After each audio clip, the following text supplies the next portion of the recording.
Back to A Legend Talks. I am the legendary Michael Bowie. I don't. What do you? And the legendary Emmanuel Pierce. Okay, first of all, let's not come onto camera and we're snacking, and I don't even know what you're doing with. Is this pump up? And the legendary Emmanuel Pierce. Okay, well, that's not really much that's legendary about you, but anyway, as we're jumping right into it, we are back inside of another exciting episode where we're going to delve deeper into the characters of A Legend's Story Volume 1. Written by me, Michael Bowie, available on Amazon. I don't. Do you have a question? What? I'm sorry, I don't know what you're saying. But anyway, basically, we want to be able to delve deeper into characters and talk about them on a deeper level. Now, Jesse is definitely a character that has become loved by everybody, but people don't know much about him. And so this is our point where we can kind of ask questions, learn more about them as characters and everything and all that good jazz. What are you doing with that hat? You done? I don't know why we do this every single week. I'm always going to be done at some point, but you keep bringing up this. I'm kindly waiting until you're finished. I don't need you to kindly wait for anything. What I need you to do is kindly throw that fucking hat away in the trash because. So you're not done. Okay. I'm done, and we're now going to ask questions. But. Oh, okay. Okay. So zip your lips. No, I don't zip. Yeah. I don't zip my lips. Take your top lip, let it meet your bottom lip. Keep it that way. Take off the hat. Take off. Reporter E. No, there's coming live from E News. There's no Reporter E or E News. This is not a real thing. We are back asking the questions that the people want to know. We're asking questions, but just not getting to the truth because this is not a segment. Doing the right thing. Welcome back to E News. No, E News is not a real thing, people. So, I am here with author, writer, producer, actor, playwright, comedian, stand-up comedy, resident jackass, Michael Bowie. Not that one. Not that one. Here to ask him questions about Jesse from A Legend Story, Volume 1. You can purchase A Legend Story on Amazon Prime, all versions, all forms. That's A Legend Story 1, 2, and 3. You can get it for your Kindle if you got one of those. Whatever you need to do, go ahead and do that. Let's get into Jesse. Let's talk about Jesse.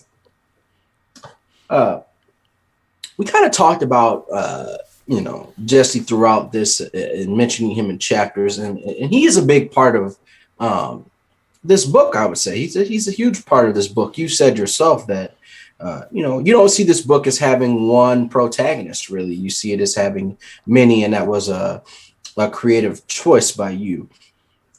So our first question is just going to be very general. As one of the protagonists of the book, Jesse, do you feel like you killed him off too early?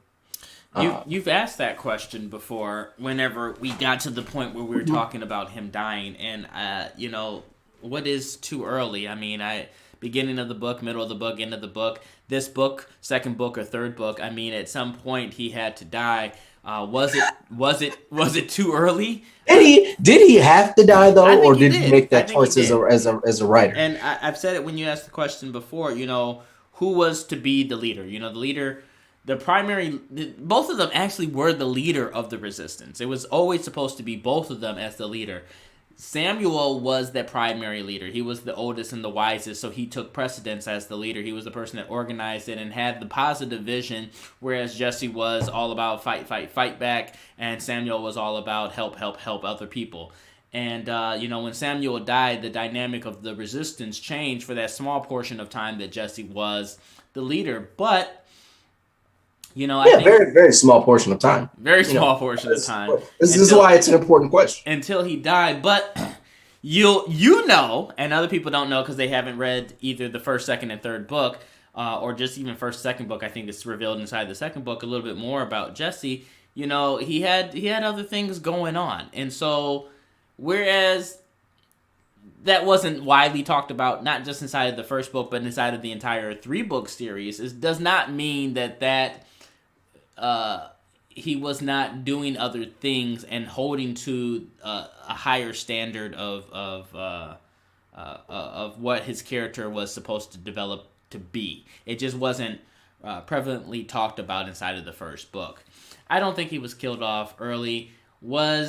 Could he have been the leader and not killed off? Sure. But, you know, the suspense, the storytelling, the shocking moments would not be there if you didn't kill off somebody important. Whether it's somebody that you become significantly invested in or somebody that you were just starting to become invested in. So yeah, let's talk about you know, this book was meant to be a one-off, as we said many times. You know, would you say you were happy with Jesse's character description and all that you put into the character in that one book? Like, if you had never wrote a second or a third book, would you say that, you know, you did your job as a writer and kind of fleshed out everything you needed to flesh out about that character? I think I did, and I only say that because I know the possibilities. Now, I'm looking at the popularity of the entire series overall. If the entire series does significantly well to where there could be a prequel book and or other books, then yes, I did do justice, because there would be maybe another book, maybe, that will delve deeper in and go a little bit further with Jesse and everything else that deals with him.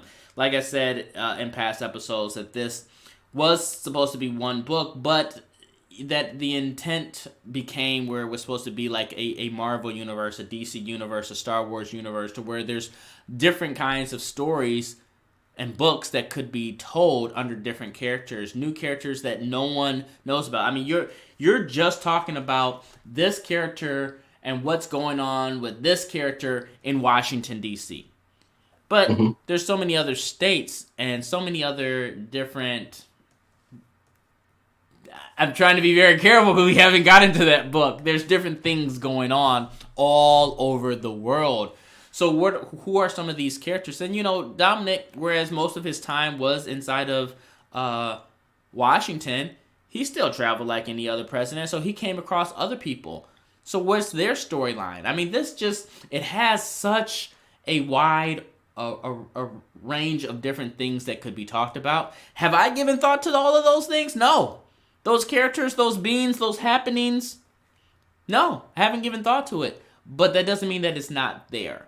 And so many new characters could be developed. And maybe they connect with Jesse somehow. You don't know. But there's just so much more that could be there. So our final question here on E-News, and again, we want to thank you for being with us. It's not a real thing. It's not a real thing. We need you to stop over talking the host. We need you to stop over talking the host. I'm telling you that there is not a host because to stop over talking because it's not a real thing. Are your resident jackass. Are you finished or are you done?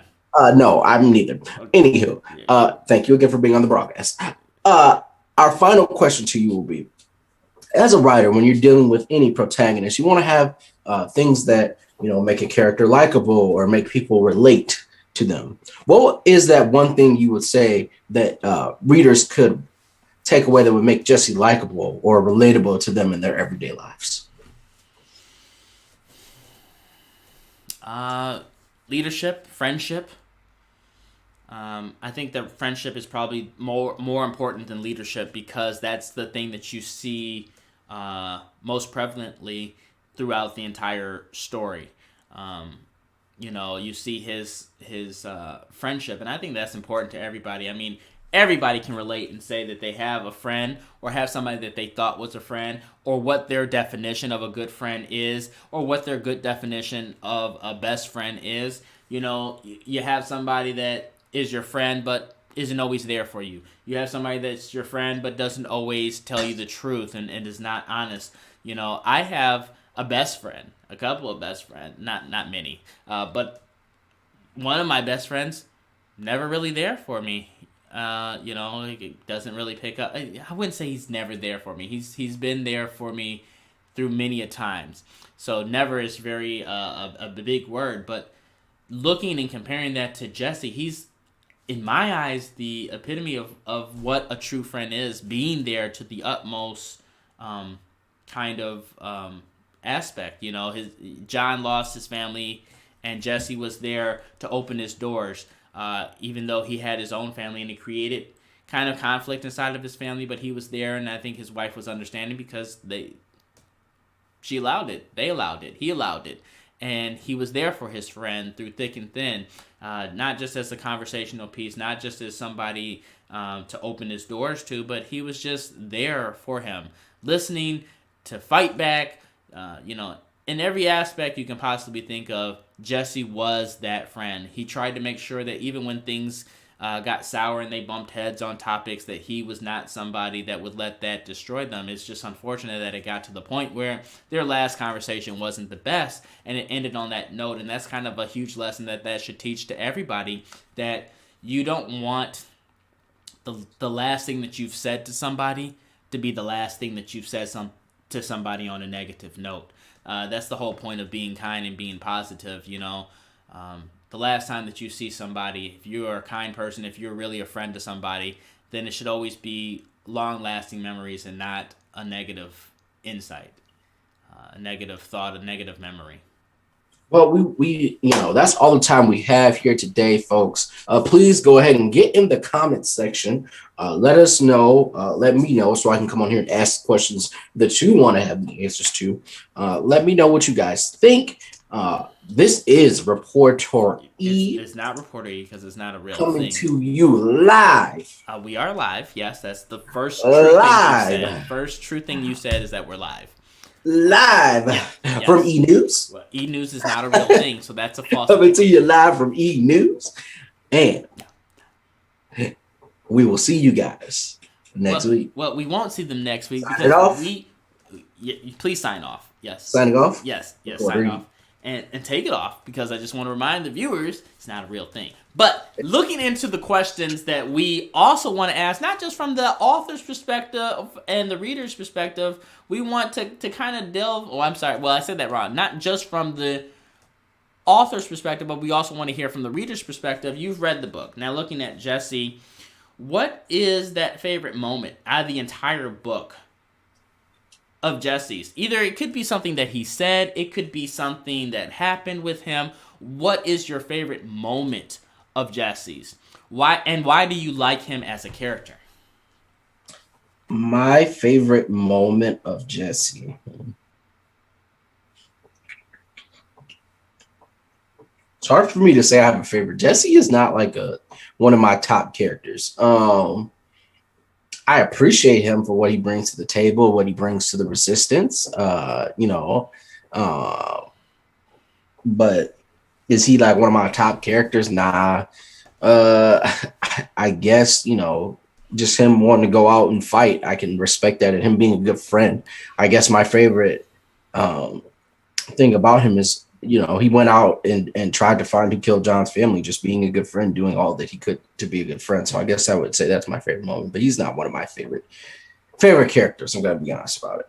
Why? Why is he not? I feel like everybody I've talked to, he is up there. Everyone really likes Jesse. He is that friend type to John, but he's that friend type to everybody. Everyone kind of relates to him and likes him and gets along with him. Yeah, I mean, he's cool, but when I think about the book, I think about other people more. I think about Chance. I think about Dominic, who I hate. I think about the main character, John. I just think about other people. When I think about the book, I even think about Samuel more than I think of Jesse. Wow, Samuel came later in the story. Jesse's not up there for me. Is he relatable? Yeah. Is he likable? Yeah. But he's just not up there for me. Now, this is something that we kind of, I think we may have delved on a little bit on some character, whether it was this character or not. But it's something that when I wrote this book, everything is left to imagination. So describe what you see Jesse looking like as a person. Captain Hook. What? What does that even mean? What does that even mean? You said it's up to imagination, so I'm using my imagination. He looks like Captain Hook. So he has like a pirate mustache and little thing hanging down and a hat with a feather in it? I see. When I see him, I see John as like a black character. I see Jesse as kind of like maybe like a light skinned guy, wavy curly hair. Light skin is out, so that's definitely not a thing. Wavy curly hair. Just that's kind of how I envision him in my head. But if you're asking me to use my imagination, I'm going to say Captain Hook. Well, this is not really under Jesse for this next question, but do you like the fact that these characters were not significantly described in detail for looks, that they were left up to the imagination? Is that something that's good for the reader? I'm not a reader, which is ironic to be a writer, but for me, I would love to kind of know what I'm getting. And so if that's described, then that's great. But is it a bad thing when it's left up to the reader's imagination? I think it's a two-way sword. I think some people will want more description of what the people look like and who they are. I think other people like the other end of that sword is you leave it open to people so they can relate to the characters more, right? If you just come out and say, okay, these people are white, these people are Asian, these people are Mexican, these people are Latino, these people are black, then people might not relate to the characters as much. Versus if you leave it open to their interpretation, you can see them however you see them, whatever reflection you come up with in your head. And so, I asked that question because Jesse's already an enigma. So to have him more of in terms of like what he's doing, what he's all about, his history, blah, blah, blah. Now he's even more an enigma because you don't know what he looks like. Yeah. So, I mean, doesn't bother me, but it may bother some people. Some people might want some more description. Now, what about Jesse's relationship with Margaret? What do you see that as? His relationship with Margaret. What do I see it as? Yeah, I mean, like, did you see the? Is there a love between them? Is there not? Was that apparent? Do you see it as being a good relationship, bad relationship? How do you feel that it, like, what it built to? And granted, I know that more is given in book 2 and book 3, but book 1, looking at it just from book 1's perspective, was it just something that it wasn't even really something big, that it was just like, I didn't really care. Their relationship was not something that was big. It's just something that happened, and it was in the plot and in the story. I wouldn't say that I spent a lot of time focusing on their relationship in the book. Should it have been something bigger? I don't think so. I mean, what we got at the end of the twist is that Chance is Jesse's daughter. I think that was good enough.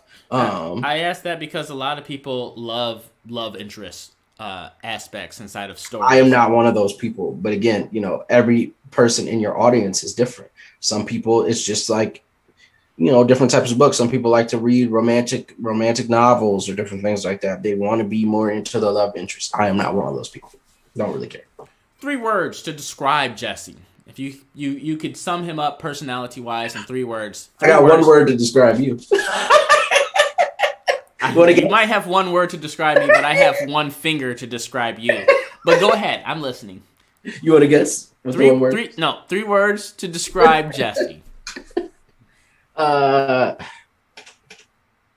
Confident.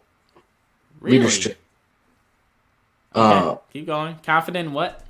Confident, leadership, bravery. Okay. My 1 word to describe Michael Bowie. We didn't ask about that because I have 1 finger to describe. Yes. You see that 1 finger? That's for you. So, Jesse. He died. He's killed by Dominic. Mm-hmm. You asked me, did I kill him off too early? Do you think he should not have died at all? Should have died later inside of the film? And the person that killed him, should it have been an accident? Should someone else have been the one to kill him if you thought he should have died, but maybe later, but maybe by someone else? A lot of people, when they read a book, any book, when they watch a movie, any movie, they have in their mind the way they thought it should have went. And if you take 1,000 people and you ask them on a poll that have read this book how things should have been, it's all going to be different. Everyone's would, I think it should have been this way. I think it should have been that way. Whatever the case may be. So I'm just curious what you thought. You know, you asked me a lot of questions on what was my reason for my decision making in terms of how things played out. So in terms of Jesse's death, what are your thoughts? I think it was too early. That's just my opinion, though. I'm not the writer. I don't have a problem with who did it. I think it was essential because that person was the person that handled that matter / affair. But I do think it was too early. I think he could have been in the book a little longer, but I will say it's necessary for how the story ends. So am I upset about it? No. Because, you know, John needs Jesse to die in order to spark that vengeance in him so that we can get what we need, the payoff. We can get to the payoff. So from your perspective as a writer, I definitely understand it. Would I have loved to see Jesse be around a little more? Sure, but I get the reasoning behind it. Well, like I said, if the success of this 3-book series is great, then people can get more books. And I think that even though in my head I don't have everything planned out in terms of what happened during his tenure of time in the Resistance or what was going on with him while he was in the Resistance, that story could be told. I don't know what that would be, but I think that story could be told. And I think that really great things could happen, good things could happen, new characters could be introduced, and a lot of craziness could happen. And that's the thing I kind of enjoy about this book, that there's a lot of craziness. You said a lot of craziness could happen? A lot of craziness could happen, but a lot of craziness did happen inside of this book. Why are we leaning back? To what the fuck are we doing to put a hat back on when... And Reporter E is back. We're not back. You've already been here, and it's not even a real thing. News. Stop pointing at the camera. camera. A brief E-News special here. It's not. It's going to be very brief. It's like it's not even there, so you might as well take the hat off because we're done. The multiverse of Alleged Story Madness. Okay. I don't even know why we're here with this, but and we have one final question that popped up from the viewers for writer, author, director, screenwrite, comedian, resident jackass, Michael Bowie. Not even and close. it is, will there be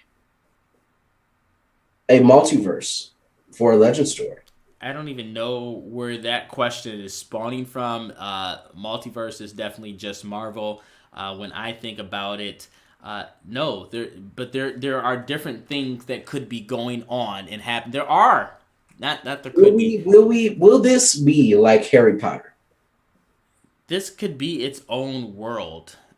Yes, will this have its own world like Harry Potter? Of different characters, and like I said, because I don't know what would happen with Jesse and everything drawn out in my head, but maybe I'm not saying that there is. I'm just saying that because I don't know. Maybe some other new character is introduced, and then they get their own spin-off book. Like, so we could potentially possibly anticipate some more spin-off books coming our way. Well, for that to happen, a lot of people would have to purchase the book. A big deal would have to happen for me, and to say, hey, we need more. Let's read more. And for as good as the first book was that inspired a second and third book, could be the reason why people get multiple books of pure greatness. Well, folks, you know what to do out there. Go ahead and purchase the Legend Story editions 1, 2, and 3. You can get those on Amazon, various formats, digital and paperback. And this is Reporter E. Oh, well, it's not. It's not because it's not a real thing. But I mean, that's neither here nor there. But looking back at everything that we've talked about with Jesse, you've given the 3 words. We talked about his death. We talked about his life. We talked about his friendship. Looking at him as a leader,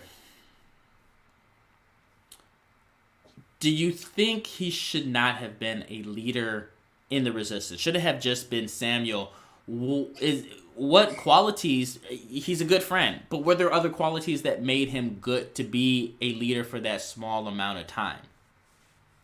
Yeah, I think, again, being brave, never leaving a soldier, trying to come up with plans to do things that can help other people, I think was very, very good. I think he should have been a leader. I think having both of them together as leaders would have been really cool. But alas, you made a decision not to have that happen. Well, they both were leaders at the same time. But you just decided to cut that short. Just out here making decisions. They did their part. And I guess this is foreshadowing as we're eventually going to move to the second book. What happens in second and third book. So was it all for a good purpose?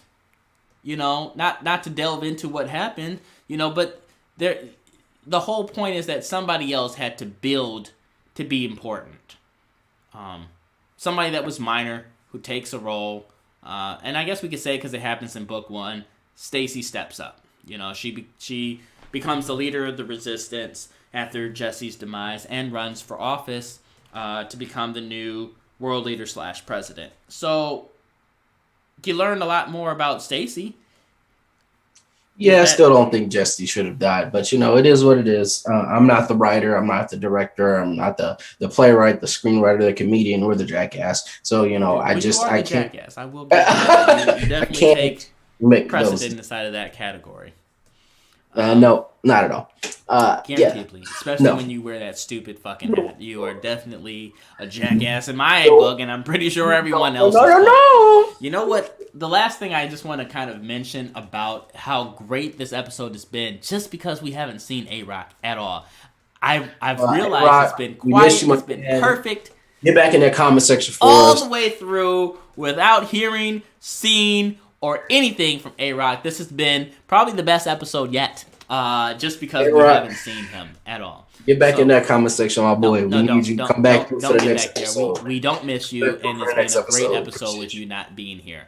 So I'll get in that comment section too. We interact in the comment section. Go ahead, get down there. Talk about how much y'all love Reporter E like A-Rock, and no one really likes him at all. At all. It's a stupid fucking segment. It's dumb. It's dumb. Shout out to E-News, shout out to Reporter E, a real one. There isn't much to say about Jesse. I will kind of take notion to when his divorce happened, when he came in kind of crazy. What were your thoughts and opinions on that? I'll kind of make that last kind of thing to touch on, because like you said, I mean, he's around briefly. There's so many different protagonists. You can't really touch on Jesse a lot. Especially without have gone through all 3 books. I think you learn a lot more to have more to talk about with him.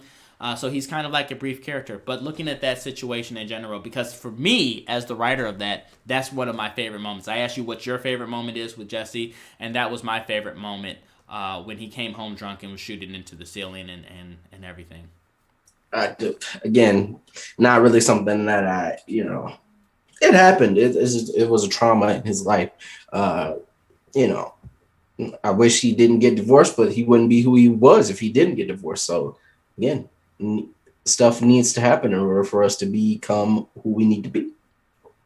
Well, very brief from Emmanuel, and only Emmanuel, because he's no other characters that Reporter E. Nope, it's not a real thing. So shout out to my only Reporter E. Not a real thing. So that's all that we have really to talk about today, and we are going to go over a couple other characters. I know that there are characters that you say are your favorite, looking at like Dominic and Chance. We will get to them. Dominic is not my favorite. He's one of your favorites. He's one of the people you give everything to. I would not describe him. You like him. You talk about him all the time. So I don't like him. I talk about him all the time because you love him. Many people that actually read the book actually love Dominic. So right, here you go, Dominic. Okay, what is this? The Macarena? Here's this. Here's that. Here's this. Here's that. Here's this. Here's that. Here's that. Oh wait, Dominic, they're trying to kill you. Here, let me give you this. Oh wait, Dominic, they're trying to do this to you. Oh wait, here, let me give you this. So they can't do that. In a nutshell, we are going to get to some of those other characters and talk about them, because Jesse, I have a lot of favorite characters. Jesse's one of my favorite characters, and I think that we've covered him enough to, at least inside this first book, to know a lot about him and where he came from and everything else and the happenings about him. So, with inside of this story. But that's all that we have for you guys today. Please don't forget to like, comment, and subscribe. Hit that bell. Do all that jazz. Let us know inside the comments and everywhere else what you guys think about the episode, what you guys think about the book, Jesse, etc., etc. And as Reporter E-News. Which is not a real thing. Just a reminder to anybody that may have forgotten. I don't know how many times I've said it, but I can't say it enough times. He's not a real thing. We can do all this all day long. We can point to the camera and tell everybody he's not a real thing and do that over and over. It doesn't really matter how many times you do it, but it's not a real thing. Just to let everybody know. So thank you, everybody, for joining us. I am the legendary Michael Bowie. I am the legendary Emmanuel Pierce. And this has been A Legend Talks.